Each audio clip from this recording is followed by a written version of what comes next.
예루살렘에 입성하시는 모습은 참 귀한 그러한 역사입니다.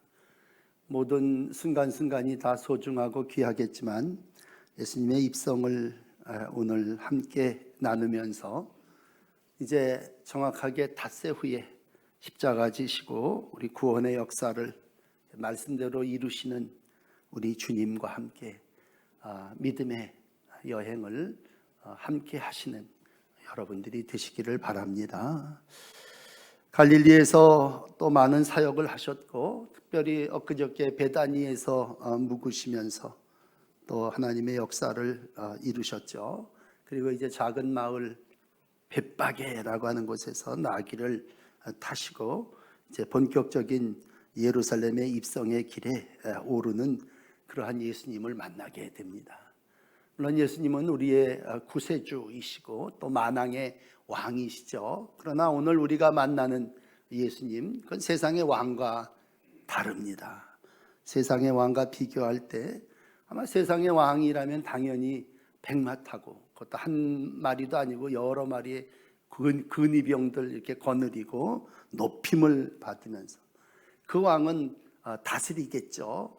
왕 한마디에 정말 모든 권세가 있고 또 능력이 있습니다. 그 말을 듣는 백성들은 세상의 왕에 대해서 절대 충성과 순복이 있겠죠.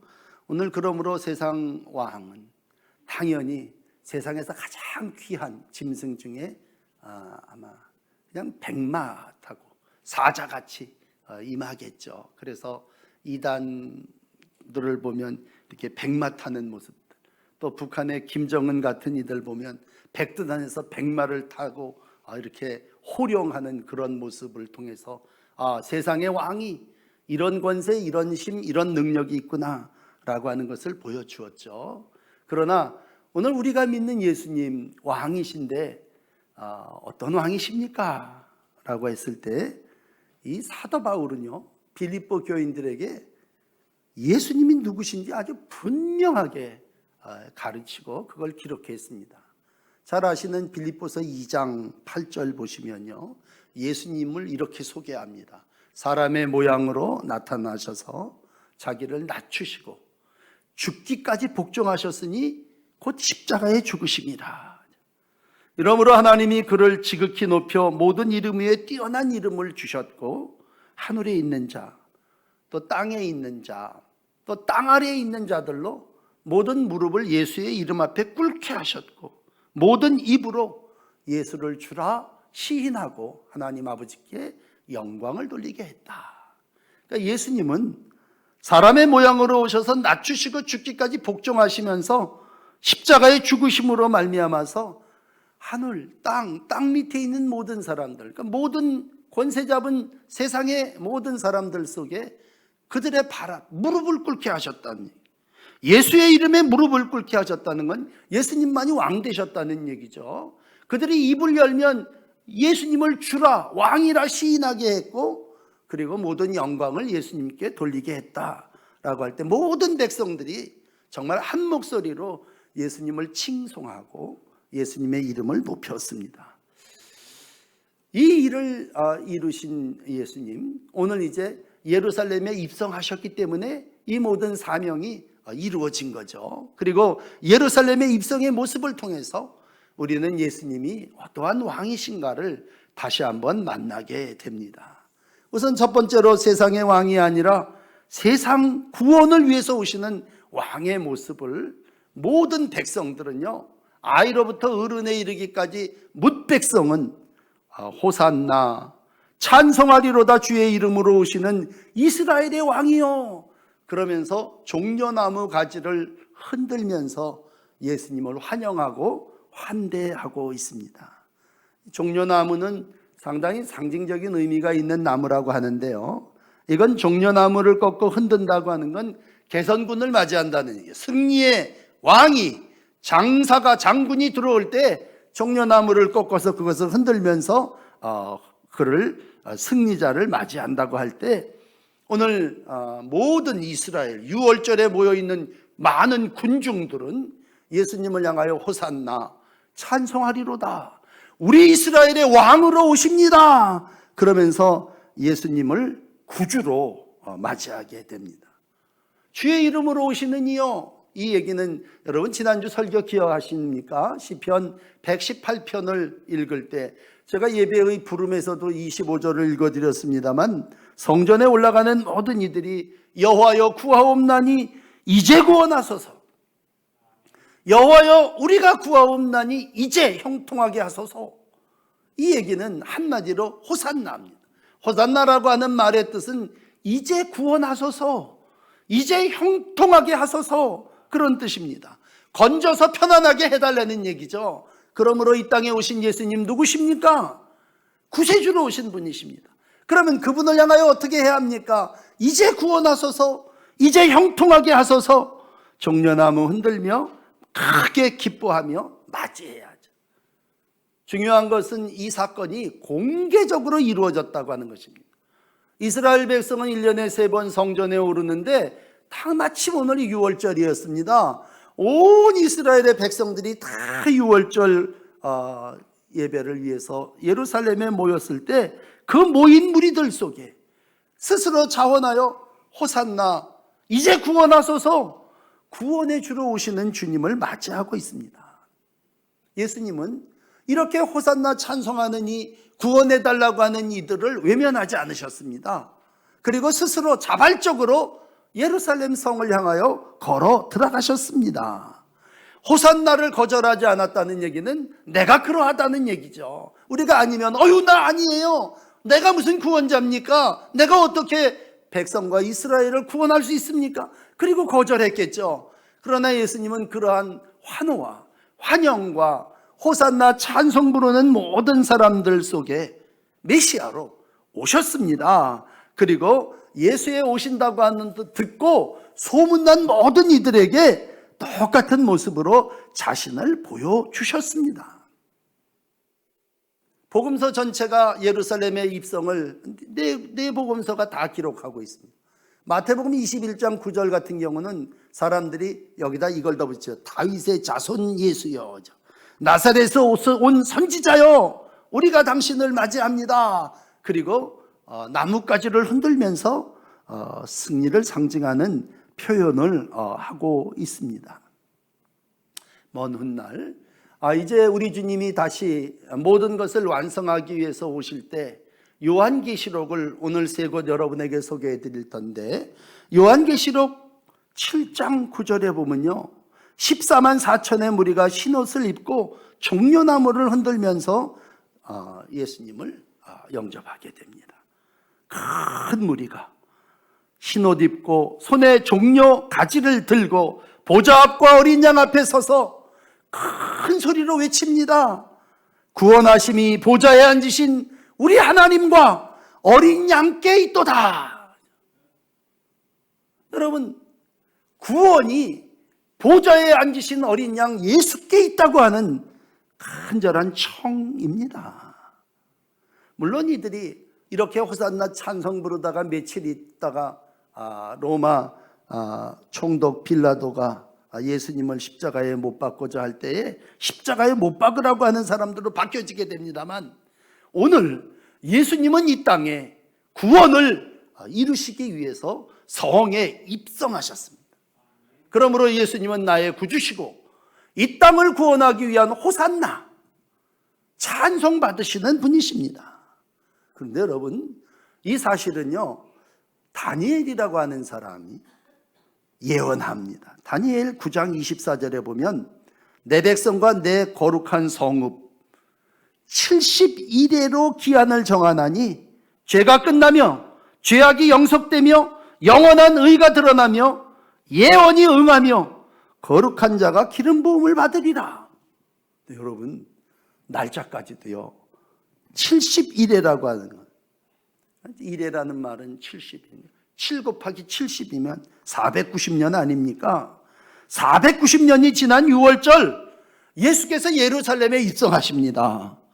어떻게 보면 역사를 주관하시는 하나님이 정말 때가 되매, 때가 참에 이때에 예루살렘에 입성하셨다고 하는 건 약속된 구원을 이루시기 위해서 이 땅에 오시는 분이시라고 하는 말씀이죠. 두 번째는 이러한 백성들의 환대를 받으며 오시는 예수님은 어떤 모습으로 오시느냐라고 하는 것입니다. 유월절을 지내면서 이스라엘 백성은 오늘을 종려주일로 지키고 있습니다. 종려주일을 지키는 이유는 예수님이 나귀 새끼를 타고 오셔서 종려나무가지를 흔드는 그 모습에서 유래되었겠죠. 그렇다면 우리가 매년 종려주일 또 혹은 고난주일을 살면서 우리는 물어야 합니다. 예수님이 어떻게 이 세상 가운데 오셨어? 여러분, 내 안에 오시는 예수님, 우리의 마음속에 이 땅에 다시 구원을 완성하기 위해서 오시는 예수님, 어떤 모습으로 오셨습니까? 나귀 새끼 타고 오셨다는 얘기입니다.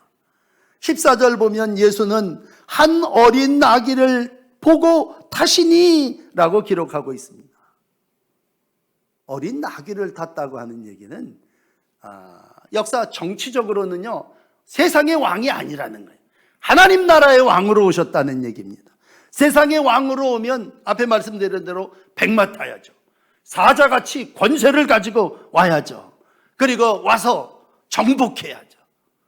정복자의 모습은 남을 죽이는 거 아닙니까? 그래서 내가 싸워서 차지하는 것이 세상의 정복자라면 예수님은 오늘 세상을 정복하기 위해서 오신 모든 백성들이 멋모르고 종려나무까지 흔들어대면서 왕이여 오시옵소서 할 때 그 왕이 아닌 오늘 평화의 왕으로 오셨다고 하는 얘기입니다. 나귀 새끼는 평화와 겸손의 상징입니다. 그런데 중요한 것은 이 또한 일찍이 하나님이 예언한 말씀을 이루셨다고 하는 것입니다. 여러분, 오늘 15절에도 기록된 바 시온의 딸들아 두려워하지 말아라, 너희 왕 나귀 새끼 타고 오신다, 그렇게 기록했습니다. 마태복음 21장 4절에도 보면요, 이런 말씀을 해요. 이는 선지자를 통하여 하신 말씀을 이루려 함이니라. 그러니까 예수님이 나귀 새끼 타고 오셨는데 그건 뭡니까? 기록된 하나님의 말씀이 응하게 하신 것이고 말씀하신 선지자의 말이 이루어지기 위함이라. 그렇다면 무슨 말씀을 하셨기에? 라고 할 때 우리가 잘 아는 스가랴 9장 9절의 말씀이죠. 예수님은 다니엘이 정해진 그 시간에 스가랴 선지자가 예언한 예언대로 공의와 구원을 베풀기 위해서 겸손의 사람으로 나귀를 타시니 나귀의 작은 것 곧 나귀 새끼입니다. 예수님 시온에 따라 크게 기뻐할지어다, 예루살렘에 따라 부를지어다, 내 왕이 임하나니, 너희 왕이 너희에게 들어오시는데 그는 첫째 공의로운 분이요, 둘째 구원을 베푸는 분이요, 셋째 겸손한 분이라. 그 모습이 나귀 타는 모습으로 증명되어진다고 하는 것입니다. 그것도 아주 실제적인 많은 동물 중에 나귀를 타셨다고 하는 그러한 부분만 맞추는 게 아니라 정확하게 나귀 새끼를 탈 거라고 말씀하신, 실제로 예수님은 나귀 새끼를 타고 이 땅에 내가 가는 길이 어떠한 길인가를 몸으로 보여주시고 스가랴의 예언을, 다니엘의 예언을 이 땅에서 이루셨습니다. 어떻게 보면요, 마태복음 21장 부분에 보시면 예수님이 의도적으로 나귀를 타신 기록이 돼요. 21장 2절에 보시면요, 제자 둘을 저 건너편 마을로, 맞은편 마을로 보내십니다. 그러면서 이런 얘기를 하세요. 야, 거기 가면 메인 나귀와 나귀 새끼가 함께 있는 걸 볼 거다. 그거 풀어가지고 그거 내게로 끌고 와라. 혹시 끌고 오는데 주인이 무슨 말을 하거든 우리 주님이 쓰시겠다 하라. 그러면 즉시 보내리라. 여러분, 그 말 그대로 제자들은 오늘 말씀대로 나귀를 끌고 왔어요. 아마 제 생각도 그렇습니다만 어린 새끼 나귀 혼자 끌려오겠습니까? 애미 새끼 끌고 왔고 나귀 새끼 따라왔겠죠. 그리고 오늘 예수님이 이 양 탈 거면 어미 나귀 새끼를 탈 수 있을 텐데 성경에 말씀하신 것을 응하기 위해서 기록된 선지자의 말씀대로 나귀 새끼를 타시고 이 땅에 예루살렘에 구원을 이루시는 분으로 오셨습니다. 나귀 새끼가 평화의 상징이라면 오늘 나귀 새끼를 끼우뚱거리면서 타시는 그 예수님의 모습은 겸손의 왕이셨습니다. 겸손한 왕이셨기 때문에 나귀 새끼를 타신 거죠. 자기를 높이지 않고죠. 백마탄 왕처럼 세상의 왕처럼 자기를 절대시하지 아니하고 오늘 철저하게 낮아지며 스가랴의 예언을 이루시기 위해서 오늘 그는 예루살렘에 입성하십니다. 오늘 이 30분 설교를 여러분 한 문장으로 압축시켜 준다면 하나님 평화를 위해서 이 땅에 오신 분이죠. 그러면 평화를 어떻게 이루셨느냐? 겸손으로 이루셨습니다. 겸손 없이 평화가 이루어지지 않습니다. 평화를 이루는 사람 겸손해야 됩니다. 우리 2022년 온 세계가 평화를 원하고 있습니다. 어떻게 평화를 이룰 수 있습니까? 라고 했을 때 예수님은 말씀을 이 땅에 이루시기 위해서 겸손히 나귀 새끼를 타고 입성하심으로 평화를 이루셨습니다. 그러므로 여러분에게 설교합니다. 여러분, 우리가 평화를 원하죠. 겸손 없이 하나님의 평화가 이루어지지 않습니다. 겸손 없이 하나님의 뜻을 이룬 사람 이 세상에 아무도 없습니다. 만약 세상 왕처럼 백마 타고 많은 근위병 거느리고 입성했다면 말씀을 이루지 못한 거죠. 약속대로 안 사신 거죠. 큰 호를 면류관을 쓰고 군병의 호위를 받고 오셨다면 그분은 예수님의 말씀, 하나님의 말씀대로 사신 분이 아니시죠. 오늘도 예루살렘을 향하여 어린 새끼 나귀를 타셨다고 하는 것은 평화를 이루시는 방법이 겸손한 나귀 새끼였다고 하는 것입니다. 여러분, 우리가 엊그저께 만났던 예수님 어떤 분이십니까? 그건 나사로를 살리신 분이십니다. 모든 이스라엘 백성들이 엊그저께 일어났던 그 놀라운 충격, 감격, 있을 수 없는 일들이 일어난 것이죠. 여러분, 특별히 베다니에 살고 있는 사람들, 모든 사람들 중에 죽은 나사로의 벌떡 일어남을 본 사람들, 예수님 영적 능력에 다 매료됐을 것입니다. 야, 저분이면 이 어려움 가운데, 형편 가운데 있는 우리나라, 이 경제적으로 여러 가지 또 환경적으로 핍박당하고 있는 우리들 능히 구원할 수 있는 분이시구나 환호하며 거기서부터 따라온 사람들이 있었을 것입니다. 여러분, 예수님이 이 땅에 입성하셨다고 할 때에 많은 사람들 중이죠. 지금 표현으로 얘기하면 인터넷 실시간 검색어 1위가 뭘까? 그건 다 뉴스가 6월절이라고 하는 건 온 동네방네 흩어졌던 사람들이 다 예루살렘으로 모이는 날인데 이구동성 뭐라고 그랬습니까? 야, 저기서 죽은 나사로를 예수라고 하는 사람이 살렸대. 사흘이 돼서 냄새나나이다.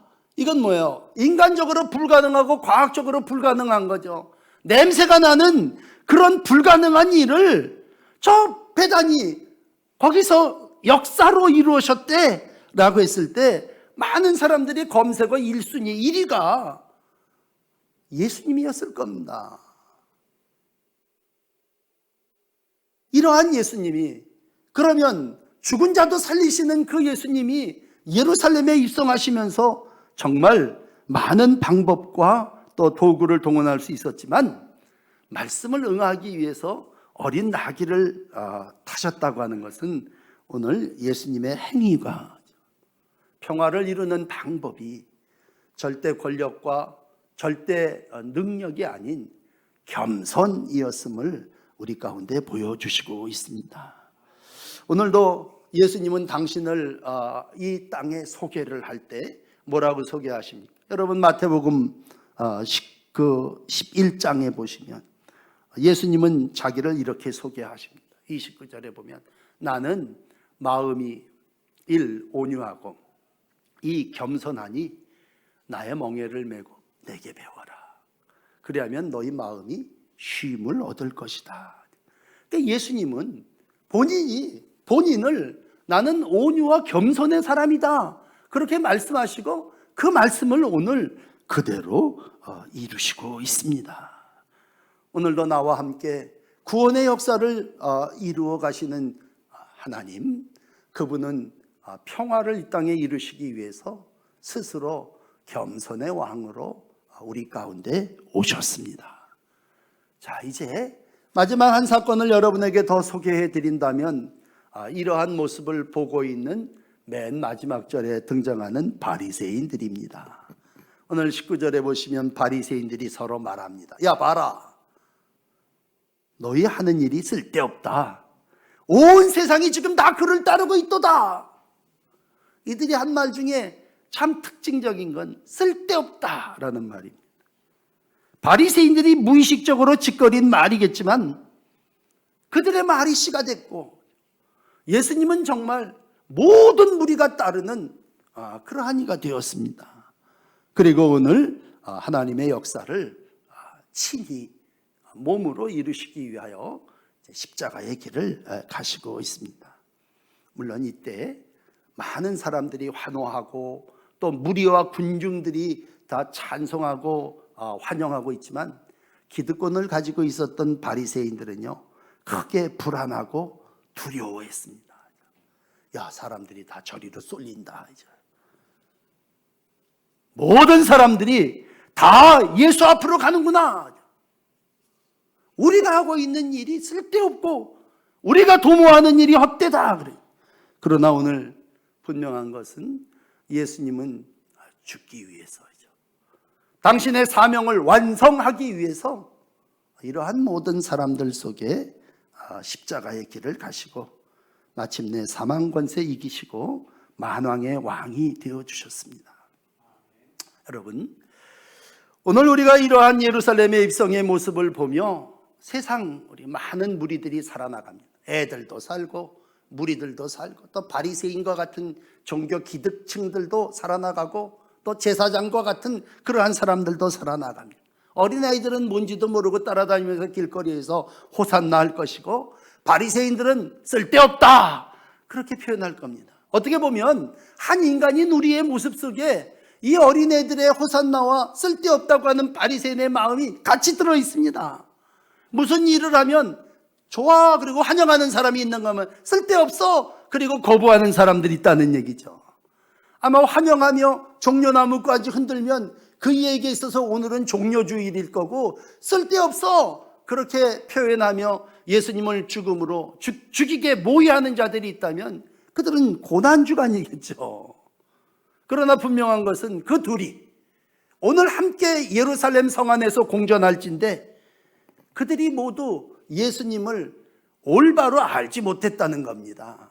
나뭇가지를 흔드는 사람들도 정치적인 메시아인 줄 알았지만 또 바리새인들도 예수를 하대했지만 우리가 분명히 알아야 하는 것은 예수님은 오늘도 죽기 위해서 십자가 지시기 위해서 이 땅에 우리 가운데 오신 분이시라는 거죠. 곁에 있던 제자들조차도 이거 몰랐어요.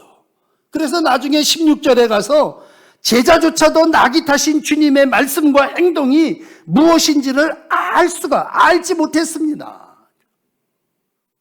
뭐 대놓고 바리새인들처럼 야 시끄러워 저 애들 좀 떠들지 못하게 좀 그냥 둬.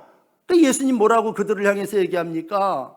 야 저 사람들이 호산나 외치지 않으면 돌들이 소리칠 것이다 그렇게 말씀하시지 않았습니까? 그러니까 우리가 예수님을 다 완전히 알 수는 없고 다 자기 식으로 이해하고 자기 방법대로 해석할 수밖에 없습니다. 왜? 우리 가운데 아직도 죄악이 가득하기. 바울은 로마서 7장 24절에 오호라 나는 곤고한 자로다 그러면서 예수께 참 감사하고 있습니다. 왜 감사합니까? 내 마음에 하나님의 법, 육신의 법이 막 공존한다는 얘기죠. 내 안에서 한쪽으로는 찬송하고 싶은 마음이 있고 한쪽으로는 쓸데없다고 그러시는 마음이 있다는 얘기죠. 그렇다면 이 마음을 알게 하고 이 마음을 깨닫게 하는 이 누구십니까? 오늘 마지막 결론은 성령의 역사. 예수님은요, 요한복음 16장에 이런 말씀을 하셨어요. 진리의 성령이 오면 너희를 모든 진리 가운데로 인도하리니 장래 일을 너희에게 알릴 거다. 내 영광을 나타내리니 내 것을 가지고 너희가 알 거다. 그런 아주 심오한 말씀을 하셨어요. 근데 오늘 16절에 보시면 16절 한번 보여주세요. 제자들이요, 처음에 이 예수님의 행동을 깨닫지 못했어요. 근데 예수님이 영광을 받으신 다음에, 영광을 받았다는 건 죽으시고 부활했다는 얘기죠. 예수님이 죽음에서 부활하신 후에 깨달았습니다. 이것이 예수께 대하여 기록된 것임을 알게 됐다고 하고, 이것을 알게 한 이는 성령이란 말이죠. 성령 체험하고 나서 예수님이 바로 이러한 분이셨구나 라고 하는 것을 깨달았다고 하는 것입니다. 그렇다면 오늘 하나님의 영이 우리 가운데 임했습니다. 오늘 우리가 함께 하나님의 영을 힘입어 신앙한다고 하는 것은 예루살렘 성에 입성하시는 예수님을 오늘도 우리가 미리 보고 깨닫는 것이죠. 깨닫는 성령의 역사가 여러분 가운데 함께 하시기를 축복합니다. 왜? 마지막에 우리 주님이 다시 한번 오실 거란 말이에요. 마지막에 구원을 위해서 이렇게 예루살렘에 입성하셨던 그 예수님이 마지막에 다시 한번 요한계시록의 말씀처럼 이 땅에 오실 거란 말이에요. 그때는요, 하늘이 활짝 열립니다. 요한계시록 19장 11절에 보면요, 세상의 역사를 끝내기 위해서 예수님이 오시는데, 그때는 하늘이 열리면서 백마와 그것을 탄 자가 있습니다. 그때 그의 이름은 흉신과 진실입니다.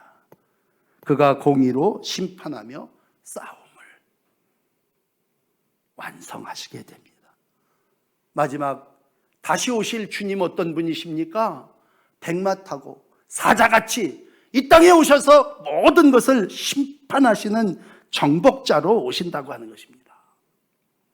우리가 매년 종려주일이면 이 설교를 들었기 때문에 오늘은 이런 상상을 해봅니다. 너무너무 감사한 건요, 만약 예루살렘에 입성하시는 예수님이 애들과 무리들이 종려나무 가지 흔드는 것처럼 정치적으로 메시아가 돼서 세상 심판을 위해서 오셔서 백마 타고 정말 오셨으면 어떻게 됐을까?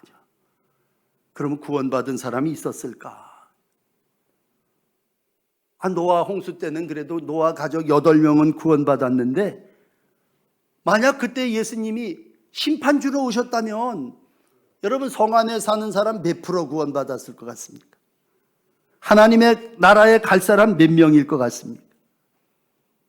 예수님이 분명히 닷새 후에 십자가에 못 박혀 우리의 죄를 대신하기 위해서 십자가에 죽으신 건 분명한 건데, 제자들조차도 그 당시 주는 그리스도시요 살아계신 하나님의 아들이십니다, 그렇게 멋진 신앙을 아주 고백했던 베드로도 여러분 다 내빼고 비난하고 부인하고 도망가 버렸습니다.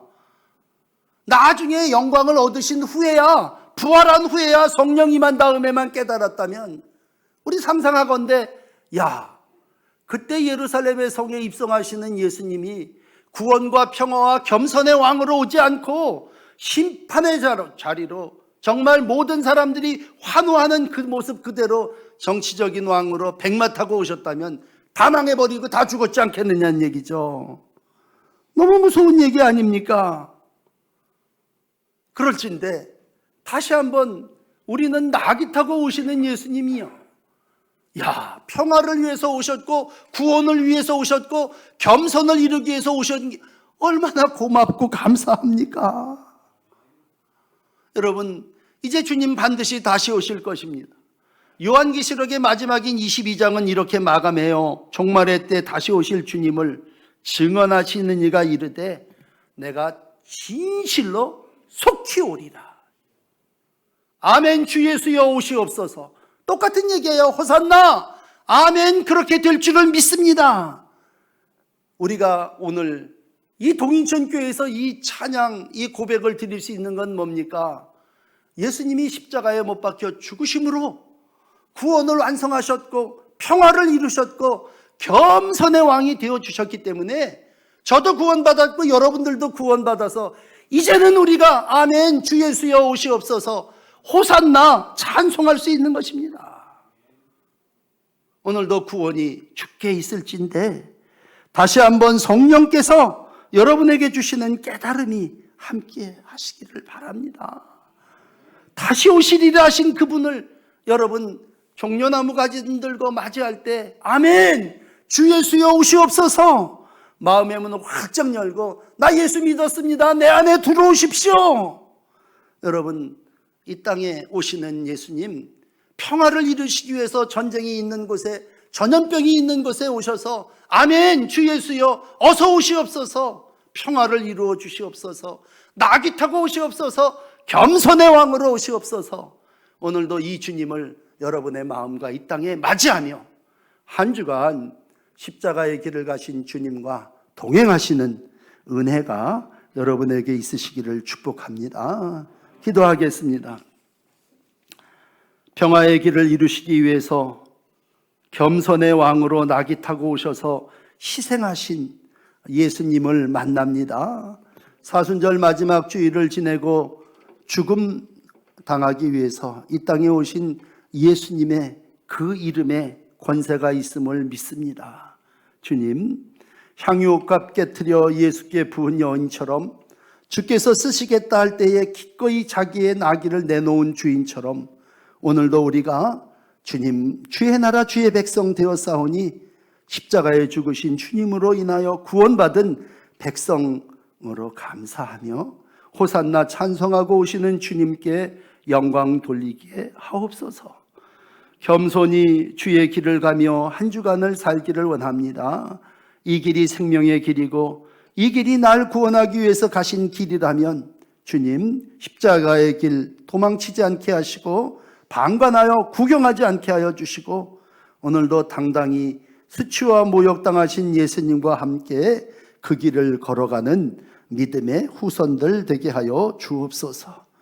원대로 마옵시고 하나님의 뜻을 이루게 하옵소서 기도하셨던 예수님처럼 우리가 한 주간 기도하며 주의 뜻을 따르는 복된 날이 되게 하옵소서. 예수님 이름으로 기도드립니다. 아멘.